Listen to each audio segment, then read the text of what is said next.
Hello friends, welcome to RPSC learning world.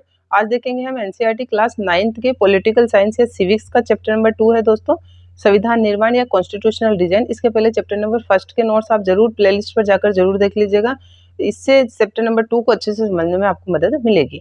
Chapter number 2 है संविधान निर्माण। स्टार्ट करते हैं दोस्तों। तो एनसीईआरटी में इस कॉन्स्टिट्यूशनल डिजाइन या संविधान निर्माण के लेसन में हमें क्या क्या सीखने को मिलेगा, संविधान की जरूरत क्यों पड़ती है, ये कैसे बनता है, और कौन से और किस तरीके से संविधान को बनाया जाता है, संविधान को आकार देने वाले मूल्य कौन कौन से हैं, क्या संविधान में स्थितियों के अनुसार बदलाव हो सकता है, क्या इसमें संशोधन हो सकता है। तो ये सभी बातें हम इस लेसन में सीख लेंगे। ठीक है, सबसे पहला ही टॉपिक है, आप एनसीईआरटी बुक ओपन करके बैठ सकते हैं, ज़्यादा इजी लगेगा आपको। तो संविधान का अर्थ क्या है दोस्तों, संविधान किसे कहते हैं। तो जनरली तो हमारे जो है इमेज में यही आता है कि एक मोटी सी बुक होती है जिसमें रूल्स और रेगुलेशन लिखे जाते हैं, जिसमें कानून और कायदे लिखे जाते हैं। ठीक है, उन कानून और कायदों का गवर्नमेंट भी पालन करती है और सिविल भी, हम नागरिक भी पालन करते हैं, वो होता है हमारा कॉन्स्टिट्यूशन। जनरली ये डेफिनेशन बिल्कुल सही है। अब एनसीईआरटी ने कौन सी डेफिनेशन दी है, लोकतंत्र के मूलभूत कानून जिनका पालन सरकार और नागरिक दोनों को करना होता है, ऐसे कानूनों को सम्मिलित रूप से क्या कहते हैं दोस्तों, संविधान कहते हैं। ये संविधान देश का सर्वोच्च कानून होता है और ये सरकार की शक्ति को बताता है, नागरिकों के अधिकारों को बताता है और सरकार के काम काज के तरीकों को भी बताता है, सबकी लिमिट भी बताता है, सबके अधिकार भी बताता है। तो ये संविधान कहलाता है। आगे एक और बात, एक लोकतांत्रिक सरकार संविधान के नियम व कानूनों के अनुसार काम करती है, जिसमें नागरिक अधिकार भी सुरक्षित रहते हैं। ये पिछले लेसन में भी हमने देखा था कि लोकतांत्रिक सरकार तो वही है ना जो उस संविधान के अनुसार, उसमें लिखे गए कानून और नियमों के अनुसार तो काम करती है, लेकिन नागरिक अधिकारों को सुरक्षित रखते हुए अपना काम करती है। तो वो क्या कहलाती है, एक लोकतांत्रिक सरकार कहलाती है। आगे देखिए दोस्तों, आपको थोड़ा सा सरप्राइज होगा कि दक्षिण अफ्रीका का बीच में कहाँ से नाम ले लिया गया है, भारत की बात चल रही है। तो दक्षिण अफ्रीका में लोकतांत्रिक संविधान, एक्चुअल में दोस्तों एनसीईआरटी में बड़े ही तरीके से हमारे कॉन्स्टिट्यूशन को समझाया गया है। तो इसके पहले दक्षिण अफ्रीका की पूरी कहानी को समझाया गया है एनसीईआरटी में, ताकि बच्चों को थोड़ा एक्सप्लेन हो जाए कि हमें इतनी मोटी बुक की, इतने मोटे संविधान की जरूरत क्यों है आखिर में। तो दक्षिण अफ्रीका में क्या क्या हुआ था, ये हम अच्छे से जल्दी से पढ़ लेते हैं। ये चित्र आप देख लीजिए, ये नेल्सन मंडेला का है और ये जो है जो कार्य हमारे महात्मा गांधी जी ने हमारे भारत में किया, तो वैसा ही कार्य इन्होंने दक्षिण अफ्रीका में किया। हम थोड़ा सा मैच इनको कर सकते हैं। ठीक है, सबसे पहले इनका एक अच्छा सा स्टेटमेंट देख लेते हैं दोस्तों। मैंने गोरों के प्रभुत्व के खिलाफ संघर्ष किया और मैंने ही अश्वेतों के प्रभुत्व का विरोध भी किया है। गोरों के प्रभुत्व के खिलाफ भी है ये, लेकिन अश्वेतों के प्रभुत्व के खिलाफ भी है। मतलब ये नहीं चाहते कि इनके देश के लोग राज्य करें, ये ऐसा भी नहीं चाहते, और गोरे राज्य करें ऐसा भी नहीं चाहते। ये मिलीजुली सरकार चाहते थे, सभी शांति से रहे। आगे देखो, मैंने ऐसे लोकतांत्रिक और स्वतंत्र समाज की कामना की है जिसमें सभी लोग मेलजोल के साथ रहेंगे, सभी को समान अवसर होगा। मैं इसी आदर्श के लिए जीवित रहना चाहता हूँ, इसे पाना चाहता हूँ, और यदि जरूरत भी पड़े तो मैं अपना जीवन भी दे देना चाहता हूँ इस आदर्श के लिए। मतलब जनरली किसकी बात कर रहे हैं, लोकतंत्र की बात कर रहे हैं। उसमें गोरे भी रहे, अश्वेत भी रहे, काले भी रहे, गोरे भी रहे, है ना, श्वेत अश्वेत बड़े प्रेम से मिलजुल कर रहे। मैं ऐसा देश चाहता हूँ। तो ये थे नेल्सन मंडेला जी।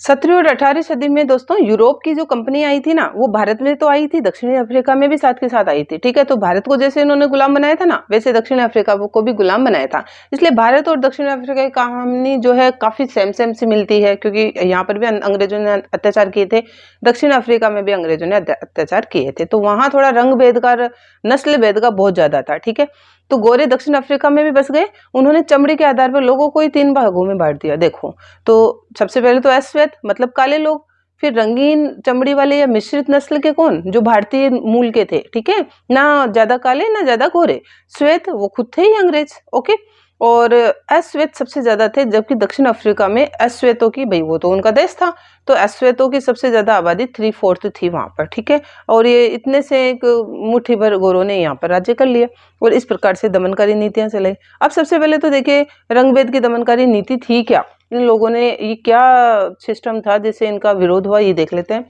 तो रंग भेद की दमनकारी नीति क्या थी दोस्तों, नस्ल भेद या रंग भेद क्या था, गोरे खुद के अलावा सभी को छोटा और नीच समझते थे। ओके, अश्वेतों और रंगीन चमड़ी वालों को वोट देने का अधिकार ही बंद कर रखा था इन्होंने। जिनका देश है उनको वोट देने का अधिकार बंद करना, वोट देने का अधिकार जो है बंद किया हुआ था। ये जो है गोरों की बस्ती में नहीं रह सकते थे। काले लोगों के लिए प्रिकॉशन थी कि आप गोरों की बस्ती में नहीं रहोगे, ठीक है। फिर काले लोग गोरों की आरक्षित जगह होती है, जैसे गिरजाघर, सिनेमाघर, पुस्तकालय, स्कूल, हॉस्पिटल, कॉलेज, मतलब जहाँ गोरे लोग जा रहे हैं वहाँ काले लोग नहीं जा सकते उनके परमिशन के बिना। हर जगह पृथक्करण, पृथक्करण मतलब गोरों व कालों का अलग अलग इंतजाम इन्होंने बना रखा था। ये आप थोड़ा सा दो पिक्चर से देख लीजिएगा, उससे आपकी और क्लियरिटी हो जाएगी। अश्वेतों को संगठन बनाने और विरोध करने का भी अधिकार नहीं था। तो इस प्रकार से इन्होंने जो काले लोगों को, जो दक्षिण अफ्रीका के स्थानीय लोग थे, उनके प्रति इतनी भेदभाव की नीति इन्होंने अपना रखी थी। और आप ये दो थोड़ा चित्र भी देख लीजिए, आपको और क्लियरिटी हो जाएगी। एक तो डेंजर देखिए किस प्रकार से इन्होंने जो आर पार ही दमन का रूप ले रखा था। एक ये बीच का देख लीजिए, समुद्र के किनारे भी इन्होंने एक जो लगा रखा है बोर्ड कि भैया ये समुद्र का ये एरिया है, ये गोरों के लिए है, काले लोग यहाँ नहीं आएंगे। तो अब आप सोच सकते हो ये जो काले लोग थे बेचारे किस प्रकार से शर्म की जिंदगी जी रहे थे, किस प्रकार से पीड़ितों की जिंदगी जी रहे थे, है ना, कितना अत्याचार हो रहा था इन पे। अब देखिए लगातार अगर अत्याचार हो रहा है तो विरोध तो होगा ही। क्या हुआ, 1950 से ही अश्वेत, रंगीन चमड़ी वाले और भारतीय मूल के लोग मिल गए और इन्होंने रंगभेद के विरुद्ध संघर्ष किया। कौन करेगा 1950 में विरोध? अश्वेत जो स्थानीय लोग है ना, काले लोग जो है, रंगीन चमड़ी वाले या भारतीय मूल जो ना गोरे हैं ना काले हैं, ये लोग आपस में मिल गए और उन्होंने विरोध किया। कौन कौन इनके साथ आकर मिल गया? मजदूर संगठन आया, कम्युनिस्ट पार्टी आई, अनेक समझदार गोरे लोग भी आए जो रंगभेद के विरुद्ध थे, है ना। गोरे लोग भी तो थे जिनमें थोड़ी सी विनम्रता थी, वो चाहते थे कि ये जो है विरोध, ये जो भेदभाव है गलत हो रहा है, वो लोग भी इनके साथ आए। और इसके साथ में जैसे अपने क्या थी, अपने कांग्रेस थी पार्टी, है ना, नेशनल पार्टी, इनके भी अफ्रीकी नेशनल कांग्रेस थी दोस्तों। तो इन सभी ने मिलकर एक ही झंडे के तले इकट्ठा हुए और उन्होंने विरोध जारी रखा। अनेक देशों ने भी जब इसके बारे में पढ़ा सुना तो रंगभेद की नीति का बहुत भयंकर तरीके से विरोध किया। क्या हुआ फिर दक्षिणी अफ्रीका में गोरों ने इस दबाव के चलते हुए भी हजारों अश्वेतों को रंगीन चमड़ी वालों की निर्मम हत्याएं कर दी दोस्तों। लगातार उग्र विरोध से गोरों ने अनेक नीतियों में फिर से बदलाव चालू किया, ठीक है। अब यहाँ पर सबसे बड़े दक्षिण अफ्रीका के लीडर हीरो है नेल्सन मंडेला। इन्होंने अगुवाई की इस स्वतंत्रता आंदोलन की, है ना, इस नस्ल भेद की, रंग भेद की, इसका विरोध किया। तो देखिए इनके बारे में पढ़ लेते हैं। तो दोस्तों इनका जन्म हुआ था 18 जुलाई 1918 को दक्षिण अफ्रीका में हुआ था। रंग भेद की नीति के खिलाफ लड़े दोस्तों ये। ANC अभी मैंने बताया अफ्रीकन नेशनल कांग्रेस थी, ठीक है, इसके साथ मिलकर काम किया और इन्होंने स्वतंत्रता संग्राम की अगुवाई की दक्षिणी अफ्रीका में। दक्षिण अफ्रीका में स्वतंत्रता संग्राम की अगुवाई करने वाले कौन थे? नेल्सन मंडेला, ठीक है। 1962 में इनको गिरफ्तार कर लिया गया, देशद्रोह का इन पर मुकदमा लगाया गया और 1964 में आजीवन इनको कारावास की सजा सुनाई गई। 27 वर्षों तक दक्षिणी अफ्रीका की सबसे भयानक जेल है रोबेन द्वीप में इनको कैद रखा गया, यातनाएं दी गई। इनके कैद होने के बाद भी आजीवन कारावास के दौरान जनता ने विरोध जारी रखा। जो अफ्रीकी नेशनल कांग्रेस थी उन्होंने, जो सबने कम्युनिस्ट पार्टी मिलकर विरोध जारी रखा। तो क्या होता है, नया संविधान की तरफ ये दक्षिण अफ्रीका आगे बढ़ता है। इतना विरोध के बाद गोरों ने अपने कई चीजों में बदलाव किया। क्या हुआ, राजनीतिक दलों और मीडिया पर से पाबंदियां उठा ली गई। 28 वर्षों तक जेल में रहने के बाद नेल्सन मंडेला को रिहा कर दिया गया। देखिए 26 अप्रैल 1994 की मध्य रात्रि को दक्षिण अफ्रीका गणराज्य का नया झंडा फहराया गया। कब आजादी मिली? 26 अप्रैल 1994 में। हमारे तो 1947 में मिल गई थी। अब देखिए उनको कितनी लेट मिली है। 26 अप्रैल 1994 को दक्षिण अफ्रीका आजाद हो गया। रंगभेद सरकार का अंत हुआ। सभी नस्ल की मिलीजुली सरकार बनी, मतलब बहुनस्लीय सरकार बनी। बहुनस्लीय मतलब जिसमें श्वेत, अश्वेत, रंगीन चमड़ी सभी ने मिलकर सरकार का गठन करने का समझौता किया, ठीक है। अब देखिए नेल्सन मंडेला का फिर से स्टेटमेंट है। ऐतिहासिक रूप से एक दूसरे के दुश्मन रहे दो समूह है रंग भेद वाली शासन व्यवस्था की जगह लोकतांत्रिक व्यवस्था अपनाने पर सहमत हो गए। मेरी कामना है कि दक्षिण अफ्रीका के लोग कभी भी अच्छाई पर विश्वास करना नहीं छोड़े। मनुष्य जाति पर विश्वास करना ही लोकतंत्र का मुख्य आधार है। मनुष्य जाति पर विश्वास करना ही लोकतंत्र का आधार है। और इन्होंने कोई दुश्मनी नहीं दिखाई गोरों के प्रति, उनके साथ मिली जुली सरकार का गठन किया नेल्सन मंडेला, ठीक है। अब देखिए आज का दक्षिण अफ्रीका आपके सामने चित्र भी है, किस प्रकार से यहाँ पर गोरे भी सुरक्षित है और स्थानीय लोग भी सुरक्षित है, भारतीय मूल के लोग भी सुरक्षित है ना। तो देखिए आज के दक्षिण अफ्रीका के बारे में पढ़ लेते हैं। इंद्रधनुषी देश कहलाता है दक्षिण अफ्रीका, इंद्रधनुषी देश कहलाता है, मतलब सभी नस्ल के यहाँ पर लोग रह रहे हैं और मिलजुल के रह रहे हैं, ठीक है। 2 वर्षों की चर्चा और बहस के बाद ऐसा संविधान बना, वैसा दुनिया में कभी नहीं बना दोस्तों। नागरिकों को इतने व्यापक अधिकार दिए जितना दुनिया में किसी देश ने नहीं दिए। इस बात पर सहमति भी बनी कि पहले जिसने कितना भी दुष्ट बर्ताव किया हो, मतलब गोरों ने बड़ा गंदा बर्ताव किया बेचारों के साथ, फिर भी अब से हर समस्या समाधान में बराबर भागीदारी होगी। उनको टॉर्चर नहीं किया जाएगा कि भाई आपके पूर्वजों ने हमारे साथ गलत किया था, तो ऐसा कुछ भी नहीं होगा और सब मिलजुल के रहेंगे। तो ये कितना शानदार दक्षिण अफ्रीका निकल के आया। ठीक है, अफ्रीकी संविधान की जो प्रस्तावना है दोस्तों, ये आपके सामने है। आप बिल्कुल शांत मन से पढ़िएगा, कितनी शानदार प्रस्तावना है, और कमेंट भी कीजिएगा। इसकी कोई भी 2 स्पेशलिटी आप कमेंट करके बताइएगा कि अफ्रीकी संविधान की सबसे अच्छी बात आपको क्या लगी। ठीक है, अफ्रीकी संविधान आज पूरी दुनिया में लोकतंत्र के मॉडल के रूप में देखा जाता है दोस्तों। दक्षिणी अफ्रीका का संविधान इतिहास और भविष्य दोनों की बातें करता है। हम वादा करते हैं कि रंग भेद, क्रूर और दमनकारी इतिहास को दोहराने की अनुमति नहीं देंगे। श्वेत अश्वेत स्त्री पुरुष ये देश पूर्ण रूप से हम सभी का है। हम सभी मिलजुल कर रहेंगे और मिलजुल कर ही इस देश को चलाएंगे। ये है नेल्सन मंडेला का स्टेटमेंट। अब ये तो था दक्षिण अफ्रीका की पूरी हमने कहानी देख ली। तो हम दक्षिणी अफ्रीका के केस से हम देखेंगे दोस्तों, हमें क्यों बताया गया, उसका एग्जाम्पल क्यों बताया गया, ताकि हमें पता लग सके कि संविधान की हमें जरूरत है क्यों है, इतनी मोटी बुक की हमें क्यों जरूरत है, उसके हिसाब से ही देश को चलाने की जरूरत क्यों है।